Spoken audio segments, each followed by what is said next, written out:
on, everybody? Welcome back to another So Your Wife Wants You To. So I've been talking to this fellow YouTuber called Everyday Man. He's down in Louisiana and he's got a really cool video. And I'll put a link in the description to his video and to his channel. It's a really cool guy, but he's got a cool video about Intex pools, all the things you should do, the things you should not do for your Intex pool. Now his pool, you can see this one behind me. His pool is probably could fit 15 of these things. That's a big boy. So that's how they do it down in Louisiana, though, I guess, as it gets hot down there. But I figured, you know, I got to thinking there's enough differences between a small Intex pool and a big Intex pool that I could do a do's and don'ts video just like he did, but come up with all sorts of different kind of stuff. So I'm putting together a do's and don'ts of a small Intex pool. So check it out. There's going to be a few common themes, even with a small pool, even like a 8-foot. This is a 12-foot. Even with the 8-foot, you want to get it on level ground. So that's your first do. Get this thing on level ground and really pack it down. You can even see on that side, I know you can barely see it, but there's squares. You can see, what, 4 or 5 rows of squares. And if you look over there, it's 1 row of squares. So I'm probably going to have to drain this thing. It's been about 3 or 4 months. It's just slowly, if it's not level and if it's not hard ground, it can kind of mess up after a time. So definitely first do is level ground. Second do is shock it when it rains, or shock it when it's got a day of use. If your kids have been in there swimming all day with their friends, make sure you shock it with some chlorine. Usually you can get like a little jar of it for what, $5 or so.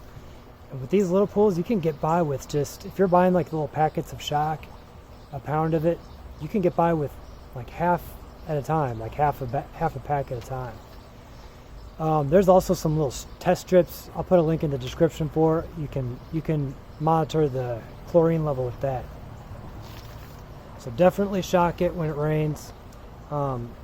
Also, do use a stabilizer. I don't have a jar right now to show you because I usually put it in at the beginning of the year.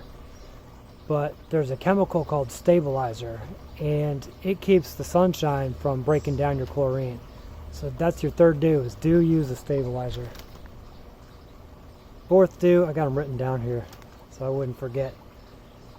Fourth do is do use a ladder. Now you'll notice my ladder is MIA. You can kind of see it back there. It's separated, so that's going to be another video here pretty soon. We're going to put that back together. But it is 3 years and it finally separated. So do use a ladder. You do not, this is your first don't spend a lot of money on it. I made that thing, you can see it in back of me. I made that thing with PVC, and I'll put a link to the video that I created for it. We're going to have to, after 3 years, this just starts to break down, and that's what happens. So that's your first don't. Second don't weed whack around it. You'll see it's kind of, grass is growing up, but a weed whacker, you really got to be careful not to put holes in that thing. So if you got some hand shears, that's probably your best bet. Next don't is when it's empty and you're filling it up, don't let the hose, the tip of the hose, hit it on the bottom of the pool. Because I did that once. I let it fall, like the tip of the hose fall. And if you've got it on solid ground, like that concrete right there, it's enough to make a small hole in the bottom of the pool. And that's what happened to me. Don't use the paper filters just once. That was another video I did just maybe a month or 2 ago. Those paper filters, you can actually clean them, like take them out and reuse them, hose them down. I'll put a video to that if it'll let me, a tag. That should be at the upper right corner to a different video I did. I'll show you that. Let's see, another don't. You don't have to run this pump 24/7. If you have a little pump like that, any bigger of a pool, I probably need a bigger pump, but you don't have to run that thing 24/7. 8 to 12 hours a day is totally fine for these.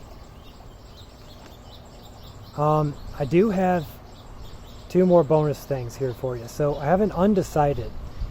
in past years, I've actually used chlorine tablets in the little floaty, like the little blue floaty you can get. I'm undecided on that because the chlorine floaties,